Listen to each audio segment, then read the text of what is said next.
Hey guys, in this video I'm going to be taking a closer look at the Struggler's Path, which is the event for the Diablo Berserk Collaboration. So as you can see, this is what it looks like in the menu, and this event is going to last for a full month from the 1st of May until the 31st of May, and it's split into 4 sections. We've got the tasks, we've got Apostles Challenge, we've got the shop, which I went through in my previous video, and then finally we've got the rewards track here. So what I want to do is quickly take a glance at the tooltip, and then we'll take a look at the gameplay as well in the Apostles Challenge. Also the Struggler's Bane, which is going to be like a reskin for the Survivor's Bane, which I think will be really interesting. But as a disclaimer, there will be some spoilers. For example, the Nosferatu Zodd fight when we get into that. So I will have timestamps in the description of the video if you want to skip certain parts of the video. So let's take a look at this. So it says event tasks. During the event, you can obtain Apostles Tribute from certain tasks listed in the Apostles Challenge. And these tasks refresh at 3 AM each day. You complete other tasks in the Struggler's Path to earn the accursed brands, and these tasks refresh once a week. Collecting the brands will unlock items in the rewards track, and for each reward claimed on the track, you will gain 1 clan point. You must be in a clan to gain clan points this way. I'm not too sure what these clan points give you, but we'll take a look at that. And then it says the Apostle Challenge. So this is where you fight Nosferatu Zodd. And it says when in a party, only one member needs to consume an Apostle Tribute for all to enter. So if you're looking to unlock the rewards for the cosmetics or getting a copy of the Crimson Behelit gem as fast as possible, then it might actually be worth partying up and just cycling through all of your Apostles Tributes with your party members. And it says that Apostles Tribute is available as a reward for completing daily tasks in the Apostles Challenge. Additionally, there is a 2% chance for any monster inside to drop the Apostles Tribute during the event, which is very similar to the Eternal War event that we had with the Lich King for the WoW collaboration. Completing the Apostles Challenge will drop a blood-soaked chest. Open the chest for a chance to obtain Struggler's Path, Weapon Cosmetic, and a chance to obtain the Crimson Behelit, as we said. So let's take a quick look at the tasks here. So these tasks are going to be weekly tasks, I believe, and here's the ones for the Survivor's Bane, and then you also have ones for the Fractured Plane, which I believe is only going to last for a week, whereas the Struggler's Bane is going to last you for the full month. So these are going to be weekly, and they will give you the accursed brands, and these accursed brands are incredibly important. So it's incredibly important that you actually do these tasks, because these will give you the rewards here, especially if you don't want to pay the 160 orbs to kind of speed track this. Then it's worth doing all of those tasks. Just for logging in, I said this in my previous video, just for logging in, you will get a bunch of rewards here, including the Frame, the Eclipse Portal, 10 Legendary Crests, which is pretty good. I believe that this was the same with the Eternal War event. And then instead of Morn Skull this time, we get the Crimson Behelit gem, which I did a deep dive on in one of my previous videos. I'd really recommend you check that out, because in my opinion, it's one of the best 2-star gems in the game. And then finally, we also get a choice of the weapon cosmetic, although like I showed before, the first one doesn't really seem like a choice. It just gives you whichever one your class currently is. But as the reward track progresses, you not only get some legendary items of your choice, but you also get set items and also an increased chance of getting these, although I believe that you can also get these directly from the Apostles Challenge, defeating Nosferatu Zodd, and you also get the banner, which I also showed in the previous video. So there's 4 rounds of this, and I assume that probably as you go up, it's just going to be mainly filled with the legendary items and the set items. Unfortunately, I don't think that there will be extra copies of the Crimson Behelit gem. This is probably just a one and done reward from this event, and the same with the legendary crest, unfortunately. I could be wrong, but I don't think that this is the case. And then up here, there seems to be something interesting. It says that there is like some kind of clan point. So if we take a look at the rewards here in the chest, you've got clan points 300, 500, and 700. And I'm not too sure about the 300. So the 300 rewards, you've got the Hawk banner, but this already exists here as part of the rewards track. So I'm not sure why it's also up here again. But there we go. And then we've got 3 legendary items. I'm not too bothered about these, to be honest. They're not really that important. What does this do? Damage increased by 1% against the Nosferatu Zodd. Damage increased by 3%. Damage increased by 5%. I think these are all irrelevant, guys. I'm not going to lie. It doesn't seem like they're that interesting. Obviously, these can change once the actual patch goes live, so do keep an eye out for them. But basically, you can earn 1 clan point for every task that you complete during this event as a solo player. So you will need your clan to actually help you to gain the full 700 points if these rewards are going to be interesting. But for now, doesn't seem like they're that interesting. So there's this rewards track here, and then obviously there's also the Apostles Challenge. So let's take a quick look here. So as with the main tasks, you can also get the cursed brands from doing this challenge here. These are going to be daily tasks, so you can see I've got daily login. I'll just claim this one. So this gives me a key, which is the Apostles Tribute, and I believe that this is the key that's required to actually face Nosferatu Zodd. You can see I've got 2 of them, so I can enter 2 times. But obviously, like we said, if you have a party, then it's obviously more beneficial because it only costs 1 per party member. And yeah, I'm just going to quickly claim some of these here. There's not really anything that interesting. So defeat 50 monsters. All of these are pretty easy to do, I'm not going to lie. Healed 100,000 life in the Apostles Challenge. Okay, that one might be a bit challenging, but you might just have to take some damage, and then you can heal up with the potions and stuff. I think most of these are going to be pretty easy to complete since they're daily tasks. Complete 1 Heliprary boss during the Strugglers Path. Yeah, most of these are going to be super easy to do. And then once again, we've got this clan points here. We've already gone through this, not that interesting. There's also this buff here, which is kind of interesting. It says, fight Nosferatu Zodd with the Crimson Behelit to equip a hidden challenge. So I looked in the patch notes and it says that there's actually 2 versions of this boss fight. And the one where you have the Crimson Behelit equipped is going to be like a more challenging boss fight. So since I've got 2 keys for this, we can actually show both versions of the fight. I'm going to start with the one where you don't have the Behelit equipped. So what we're going to do is actually press go here so we can actually move. It's going to take us to the Library of Zoltan Core here. And this is the waypoint, the Forbidden Archive waypoint, which is the one next to the Destruction's end entrance. So if you're a new player, I'll just show you. It's the Library of Zoltan Core zone here. It's the topmost waypoint here, and here you can see that we've got this portal here for the Hall of the Slaughter, and once you click this, you can actually see the rewards. You can get the weapon cosmetic, and also you can get 1 copy of Crimson Behelit, up to 1 copy, so it will cost you 1 of these keys, like I said. So let's actually do the version without the Crimson Behelit gem first and see how that looks. So what I'm going to do is just unequip this gem, so this should be the slightly less challenging version of this boss. So I'm not too sure if it gives you more or less rewards if you play the more challenging one. We'll just have to see how it goes. As always, if you are worried about spoilers and stuff, then you can skip ahead. I'll have the timestamp that you can actually skip this section if you don't want to see it. So let's just see how this fight goes here. I'm not going to skip the cutscenes. And let's just see. So here he is in all his glory, Nosferatu Zodd. He's got 1 horn. He's got the red eyes staring at you there. So it seems like we challenge him directly. As far as I can see, I'm not sure if we have to kill any mobs on the way to him. No, it seems like we just challenge him directly compared to the Lich King. And he does seem to be pretty challenging here. He did actually hit me quite a bit there, but I am confident that I will be able to actually kill him here.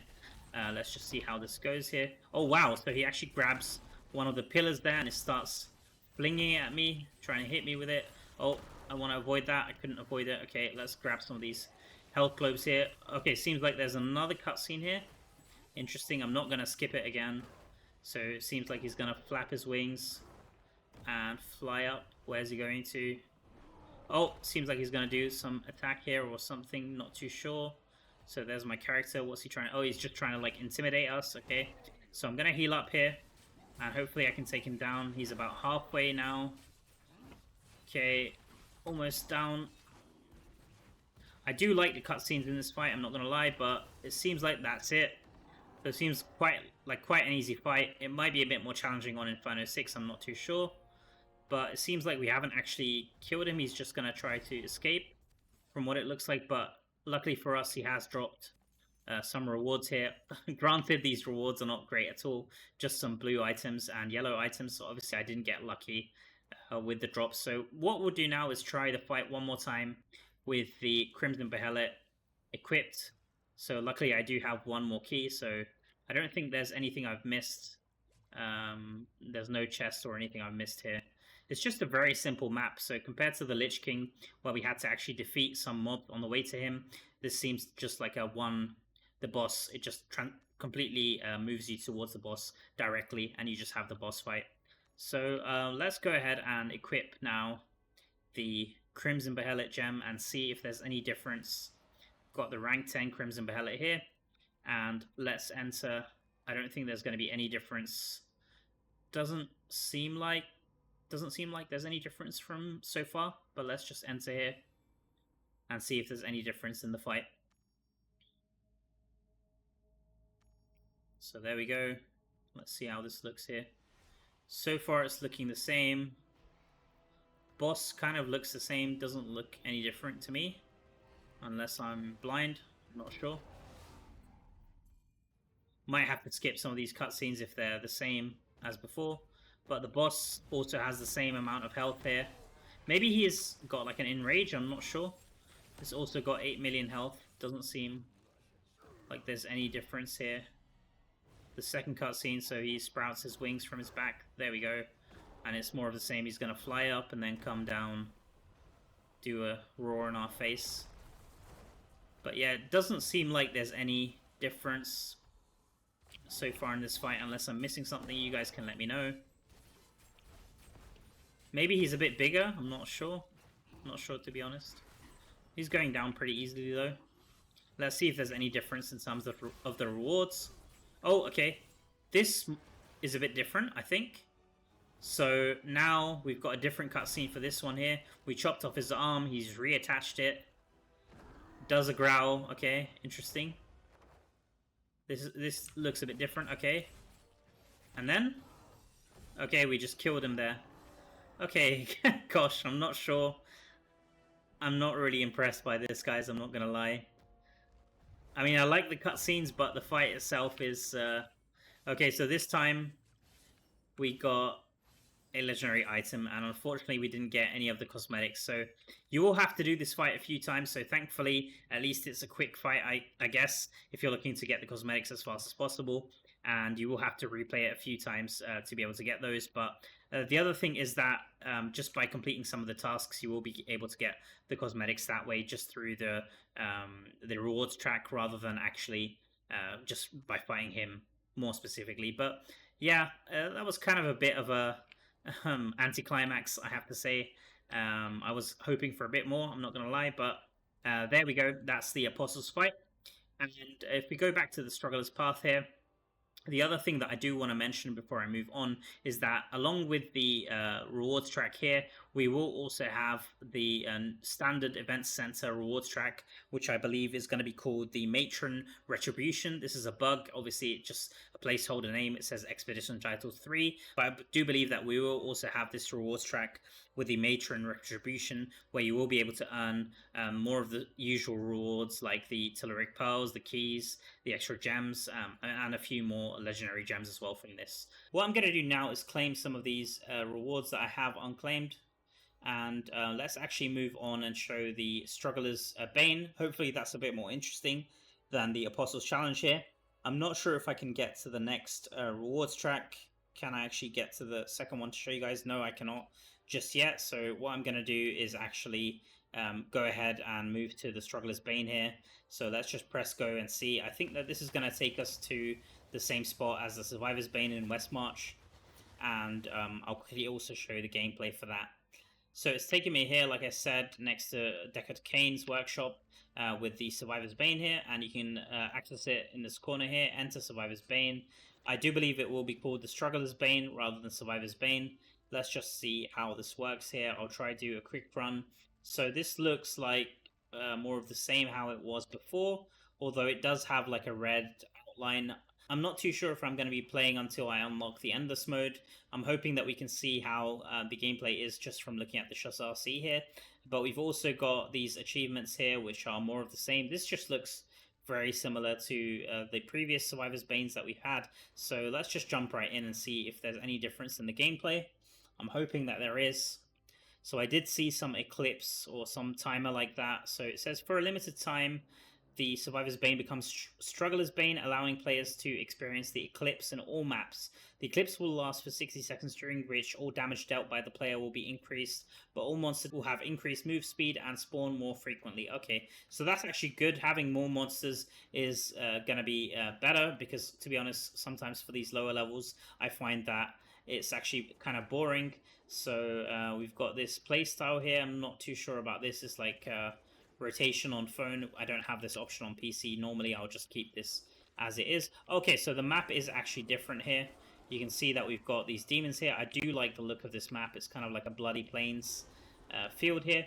And it does feel like the mobs that we're getting is a lot more, so that's really great to see. So far, I'm pretty happy that there's more, and I'm leveling up really fast here. So I haven't seen the Eclipse just yet, so this is just the mobs at their normal move speed and my damage at the normal move speed. I'm just selecting skills randomly here. Obviously, this isn't going to be the best run, and I'm not going to be going through like the best strategies or anything like that. Normally, the range skills are really good here. I do like to pick up the Spinning Shield because it does heal you as well with the higher levels that you can get on it.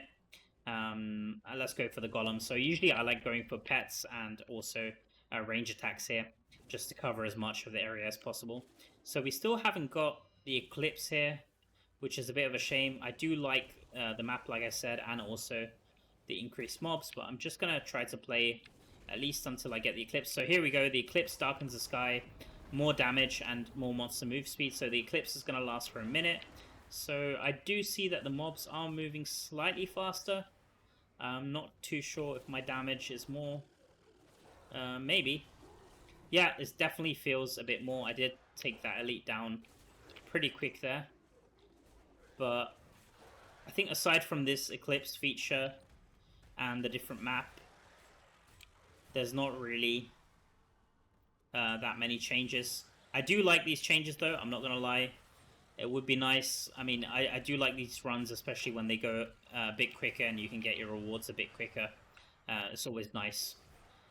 But I think aside from this, there's not really that many. It's just going to be the usual thing where you rank up your skills. You can get some extra equipment as well.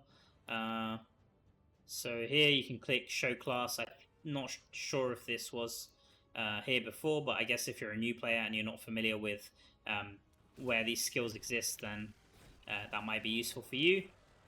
But it does feel like there's more density, which is good to see even in this lower level. This is, bear in mind, just the first level, which is the Chasseur C, which kind of has a reskin. So I'm guessing that all of the maps have this kind of bloody reskin here.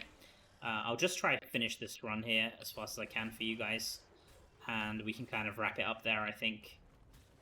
Yeah, overall, I feel like I do like the changes that they've had. Obviously, there isn't really that many changes that's been added besides the Eclipse that we have.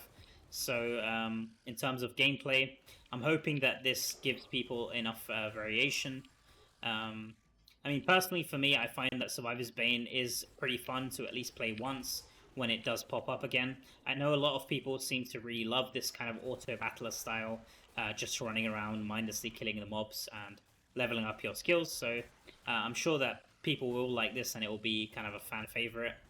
And even though the changes aren't that much, I do feel like they're kind of moving the mode in a more positive direction. Obviously, these are going to be limited time, only while the Berserker event is active, but I'm not too sure how long this will take to spawn the boss here, guys. Looks like we're getting another Eclipse, so seems like we can get multiple Eclipses per run, which is good. But I'm not too sure how long this is going to take. I'm also kind of worried about dying here. So it is a bit of a challenge. Maybe I will eat my words. That it is kind of a challenge when the Eclipse strikes. That you do want to be next to a healing pool just so you don't die here. Okay, cool. So I've got another healing pool there. I'm going to keep an eye on my health because the mobs are coming in pretty quickly. Yeah, this is definitely getting a bit more challenging now. I do like to see more and more hordes of mobs on the screen. I can't state that enough. It is actually pretty fun moving through these mobs, just whirlwinding through. So let's just see, like I said, hopefully we can just get the boss to spawn here. So I think that with the first Chasseur C run, it didn't last quite as long as this. Maybe I'm wrong. But the boss should be spawning soon. We've been going for 4 minutes now. 700 kills. I'm hoping that the boss spawns soon. Okay, was that another Eclipse? I'm not sure. Okay, so there we go. There's the boss. I'm actually just going to heal up so he doesn't kill me here before I fight him. So there we go. Golem's attacking him. I need to be careful of this poison here. It's a bit hard to dodge. It's covering the whole screen. But I think I can take him down pretty easily here. As long as I don't stand in the poison, of course.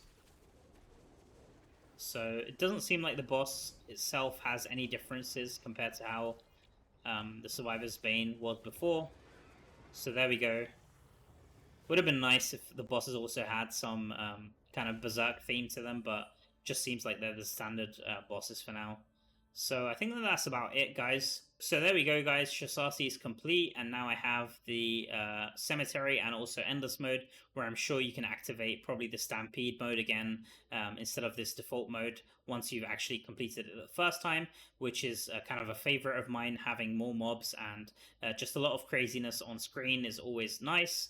But I think that's about all that I want to share for this one, guys. I did also notice a few other changes in the patch notes that we had, and some were only in the Chinese patch notes, so I'll quickly just take a quick mention at those. So basically, the Colossus Surge event is actually going to get extended to June the 1st. This has now been confirmed. So this is really good to see. I think I can see it inside here. If I go to the Colossus Surge tab, you can see 1st of June, this has been extended. This is really good because now we can get more of the weekly check-ins as free to play, and this will just give us more time to actually collect more of these polished cores, which hopefully will be able to basically upgrade our gems to a higher star rank. So that's really good to see. That's kind of the main standouts from the patch notes. There were also a few more changes, like the dungeon affix changes, destruction's core changes, battlegrounds changes, and also size changes. I'm not going to be going through them in this video.